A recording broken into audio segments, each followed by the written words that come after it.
The Vancouver Canucks offense has been clicking early in the season, and they got off to some big wins against the Edmonton Oilers. Trevor Beggs of Locked On Canucks joins us to discuss this exciting start and what the team needs to do going forward to have a successful season. All that and more on today's Locked On NHL podcast. You're Locked On NHL, your daily podcast on the National Hockey League.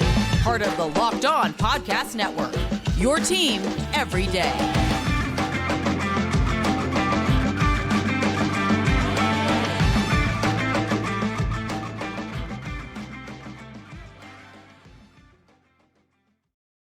And welcome, everybody, to the Monday edition of the Locked On NHL podcast, part of the Locked On Podcast Network, your team every day. I want to thank everyone who makes Locked On NHL your first listen every day. Don't forget to subscribe on YouTube or wherever you get your podcasts so you can get new episodes as soon as they drop. And you can also now find us on SiriusXM on the SXM app. Just do a search for Locked On NHL.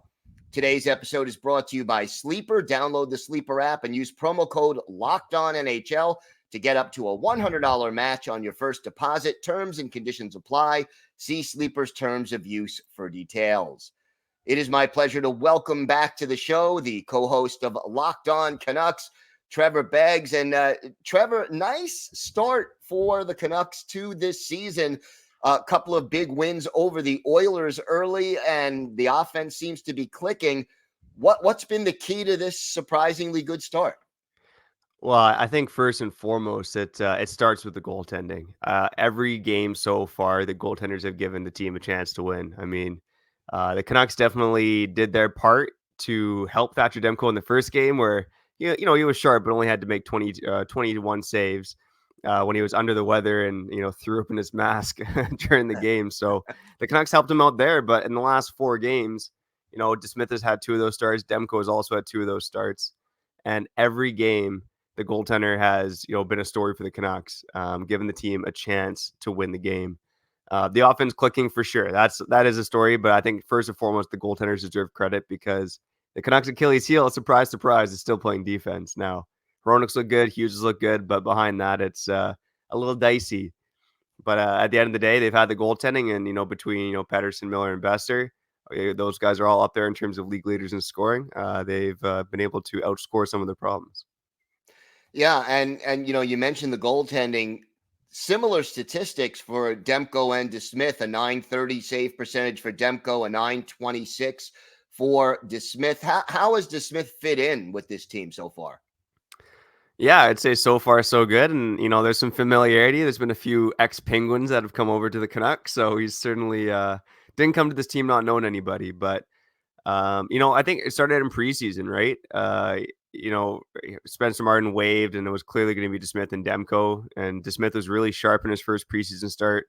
And then in that second game against the Oilers on the back-to-back, DeSmith got the start after the Canucks 8-1 romp of the Oilers. And you knew the Oilers were going to come out flying that game, and they scored in the first minute. But, the Canucks, they were able to eke it out. And a lot of that was DeSmith. I think the shots were, 41-16 in that game. So DeSmith had to make a number of really good saves, stood on his head. I don't know if he was as big a story against the Panthers, but he was sharp. And then, the team kind of collapsed in front of him. Panthers tied up 3-3. Canucks find a way to win. But the point is that the goalies have given the Canucks a chance to win in every game. And both DeSmith and Demko deserve credit for that. Got to talk a little Brock Boeser. I mean, what is it? 6 goals in 5 games. Not a bad start to the season. What's he doing so well? You know what? He looks a step quicker and he looks a step more dialed in. I think it's been well reported over the past couple of years. He was dealing with obviously his father being in ill health and then passing away. Trade rumors as well. There was a lot going on for Brock Boeser over the past couple of years. And he talked about over the summer, he switched trainers. He was more dialed in, and he kind of looks a step quicker. It looks more like the player who he was as a rookie, aside from the guy who, kind of tailed off for the last couple of years. So it's funny. It's always funny how things work. I was very critical of Miller and Boeser as a pairing last season. I think defensively, they weren't able to outscore their defensive issues.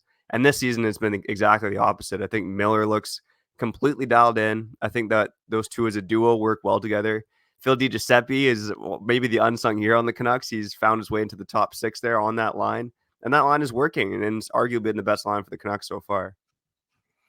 Talk to me a little bit about Quinn Hughes. He leads the team with a +6, plus-minus, 5 points in 5 games. What is he doing so well? Quinn Hughes, this has got to be the year that Quinn Hughes gets some Norris love. I do feel like this guy is probably a bit disrespected around the NHL. Like, people just think he's small and can only play offense. He's all over the ice. I mean, I think the big difference in his game so far this year is he's shooting the puck more. And he said that in preseason that he wanted to shoot more. Let a good shot go on the power play against the Florida Panthers the other night that went in. But he just looks absolutely dialed in. I mean, Quinn Hughes always looked amazing. And he's out there blocking shots. He's out there breaking up plays in the defensive zone. I mean, I hope this is the year that Quinn Hughes kind of gets his love. And I think for him to truly get that love, the Canucks got to go on a bit of a playoff run. It can't just be regular season success. But man, oh man, Quinn Hughes and also Elias Pettersson, like, these two look like they're ready to be two of the best players in the league this season. With Hughes, do you think it's a little bit of a confidence thing that he's now just really comfortable and confident in what he can do in both ends of the ice? Yeah, it might be a bit of confidence, but Hughes had an interesting quote kind of early on this season, and it might make some people laugh. But he basically said that we're getting older, and talking about the core in terms of himself and Pettersson and Miller and Demko. And Hughes is what? I think he's 24 years old right now, so it's not quite an old man, not quite a graybeard, but Quinn Hughes kind of made it evident in that interview, in that quote, that he thinks it's time for this team. It's time for the Canucks to start winning. And I think most fans would agree. It's been a lot of losing in this market for the last 10 years. So I think Quinn Hughes, like many on this team, is sick of losing. And I think that's part of the reason that they're taking his game to another level. I mean, the start matters so much for Vancouver this season. I know it's important for every team to start strong, but especially the Canucks, the way the last couple of seasons have gone, the last 3 seasons in particular, have been, putrid starts that have basically sunk their season early on. So for them to start strong was huge. And Quinn Hughes really looks like he's taking that to heart.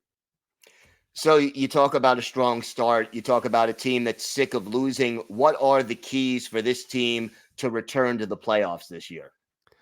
I think it's twofold. I would say it's, their strengths got to continue to be strengths, and their strengths are, above average goaltending and a potent offense and a potent power play. But they do have to shore up their issues to an extent as well, Gil, and that is defending. I think the Canucks have now been outshot in 4 of their 5 games, or the last 4 games, I guess, since the beginning of the season. So the defense is still kind of messy. The penalty kill has looked better, but it's got to be at least league average, and they're kind of on the right track right now. They got burned by a couple of good power plays. Kucherov had a couple power play goals against them. They played Edmonton twice. So some of the games haven't been easy in terms of defending power plays, but the penalty kill looks better, but it can't be dead last again. I think if the penalty kill is dead last, there's going to be issues. So I think those are the kind of the things, right? Continue with the strengths, but the deficiencies can't be as obvious as they've been in past seasons. All right, we've talked about, the known players, the name players. Give me a guy who isn't making headlines, but is making a big contribution to this good early season start for the Canucks. Man, oh man, I kind of spoiled it early on, but Phil DiGiuseppe is really the guy that stood out to me. This guy was in the AHL basically for the past 2 seasons. And it's funny, in Vancouver, this guy was a preseason superhero and then got sent to the minors and then got injured. Like, he just kind of had things not go his way. And then, Taka comes in last year and he gets elevated to that top 6 with Biller and Boeser. And it kind of seemed like one of those things where all the Canucks had some injuries. They traded away some guys. He's just going to be filling in there temporarily. But this guy comes in, has another great preseason. Actually doesn't start in the top 6. I believe like Podkolzin and Höglander, 2, better known younger players got chances there. And Phil DiGiuseppe outplayed both of them. And I think the guy works his tail off. And we saw it in the Florida game last night. The Canucks have their backs up against the wall. They were down 3-1. Florida ties at 3-3. It was Phil DiGiuseppe who kind of held off 2 Panthers, centered the puck to Kuzmenko, who scores the game-winning goal. And it's just like, stuff like that is incredible. And DiGiuseppe's also been great on the penalty kill too. It's just like, I kind of said on Locked On Canucks, this guy reminds me a little bit of Alex Burrows, just unheralded, but works his tail off. And I think he's got to be the Canucks' unsung hero so far for sure. All right, Trevor, why don't you tell our viewers and our listeners where they could find the podcast and where they could find you and your co-host on social media? Yeah, you can follow myself, Trev Beggs, on Twitter. My co-host, Kyle Bowen, that's Bhawan. And then you can find Locked On Canucks on YouTube and wherever you listen to podcasts. Hey, the YouTube numbers for us they've been pretty strong out here. The ups are giving us some praise, but we could use some more audio listeners. But no matter where you listen to us, make sure you just look up Locked On Canucks wherever you listen to podcasts. All right, Trevor, thank you so much. Always a pleasure. Yeah, good as always, Gil. Hey, take care of Bo Horvat for us, eh? Or not.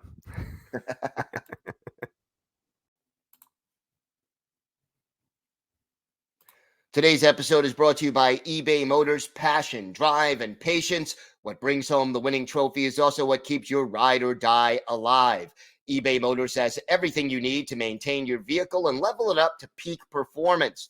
From superchargers, roof racks, exhaust kits, LED headlights, and more. Whether you're into speed, power, or style, eBay Motors has got you covered. And with over 122 million parts for your number one ride or die, you'll always find exactly what you're looking for. And with eBay Guaranteed Fit, your part is guaranteed to fit your ride every time or your money back. Because with eBay Motors, you're burning rubber, not cash. With all the parts you need at the prices you want, it's easy to turn your car into the MVP and bring home that win. Keep your ride or die alive at ebaymotors.com. Eligible items only. Exclusions apply. eBay Guaranteed Fit only available to U.S. customers.